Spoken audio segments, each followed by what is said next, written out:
semuanya, kembali lagi bersama kita di acara podcast Belajar Sejarah 5 Menit. Dengan saya, Ijalas Fauji, Jesse Anastasia, Mandal Saputra. Langsung aja kita ke pembahasan yang pertama.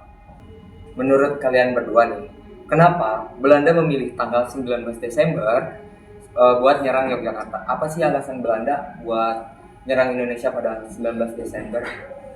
Karena mereka ingin menyerang mendadak di saat posisi RI sedang melemah. Oke, dari Jesse. karena dipilih ingin paling unggul secara strategis. Jadi timingnya udah pas banget pas Belanda nyerang tanggal 19 Desember itu. Karena Indonesia lagi lemah-lemahnya gitu ya mungkin. Langsung aja lanjut ya. Belanda menyerang Bandara Maguwo, diserbu pasukan Belanda. Sebenarnya apa yang salah sama pertahanan kita pada saat itu? Kenapa Belanda menyerang Bandara Maguwo pada masa itu dari Mandala? Jadi kita ini kurang persiapan persenjataan kalau modern dari Belanda. Oke, dari Desi. Kalau aku pertama ya, kita kurang siap. Kedua, persenjataan kita jauh dibandingkan Belanda yang lebih modern. Ketiga, pertahanan di bandara itu sendiri.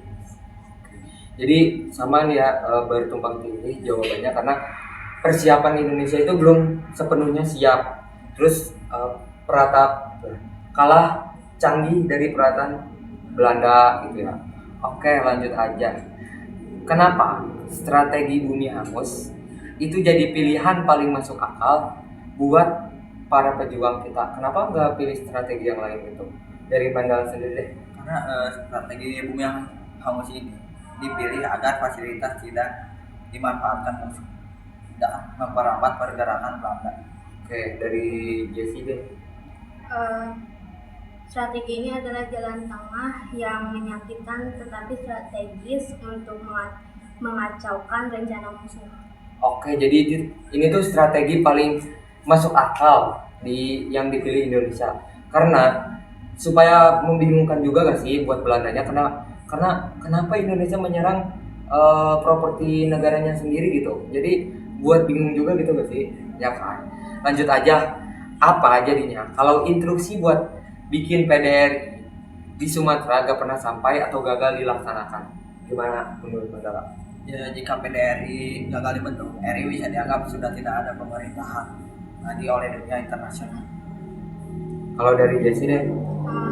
Jika tanpa PDRI, Indonesia waktu itu bisa kehilangan identitas resminya di mata dunia.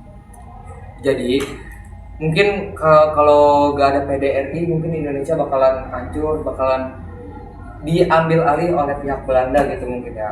Jadi PDRI ini paling penting di agresi militer Belanda dua ini, mungkin itu ya, ya kan. Lanjut, terus juga gimana cara pejuang di hutan dapat informasi soal pergerakan Belanda tanpa alat komunikasi yang canggih? Kayak aneh banget gak sih di hutan tanpa alat komunikasi tiba-tiba dapat informasi gitu dari informasi musuh? Gimana sih menurut Mandala? Karena taktik gerilya lebih fleksibel, mengenal medan dan sulit dilacak, meski senjata lebih sederhana.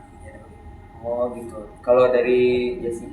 Sama sih, sangat kemungkinan. Tapi yang aku tahu, yang pertama pos pemerintah militer, terus radio rimba raya, sistem sandi dan kode rahasia, peran rakyat sebagai informan, dan jaringan kurir rahasia.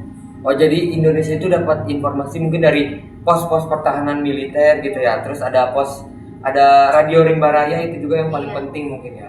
Terus rakyat juga sebagai peran yang paling penting mungkin buat nyampain informasi ke Indonesia gitu ya mungkin. Oke. Menurut kalian deh, gimana rasanya kalian ketika ada di posisi di agresi militer Belanda 2 ini? Ini buat kalian sendiri aja ya. Menurut saya nggak bakal hidup. Kalau dari Desinya? Ya nggak bisa apa-apa. Jadi mungkin kita bakalan pasrah kepada pemerintah gitu ya. Kita harus bersyukur. mungkin itu aja sih yang kita akan sampaikan di video singkat pelajaran sejarah 5 menit ini. Jangan lupa untuk di like, comment, and subscribe. Saya Ijalas Fauji. Jadi saya Anastasia. Mana Saputra. Kami pamit undur diri. Terima kasih semuanya.